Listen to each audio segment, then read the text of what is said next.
ఇప్పుడు independence day వస్తుందంటే just ఒక హాలిడే అయిపోయింది, కానీ అదే చిన్నప్పుడైతే 3 to 4 డేస్ ముందు నుంచి క్లాస్ మొత్తం జాలీ మూడ్లోకి వెళ్ళిపోయేవాళ్ళం.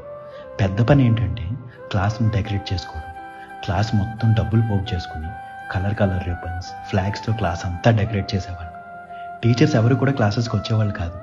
ఇలా ఒక 2 డేస్ ఫుల్ డెకరేషన్ చేసుకుంటానే ఉండేవాళ్ళం. కింద మీద పడి ఎలాగో కంప్లీట్ చేసి క్లాస్ టీచర్ని పిలిచి చూపించడం, ఆవిడిచ్చే కాంప్లిమెంట్స్కి మురిసిపోవడం భలేగా ఉండేది.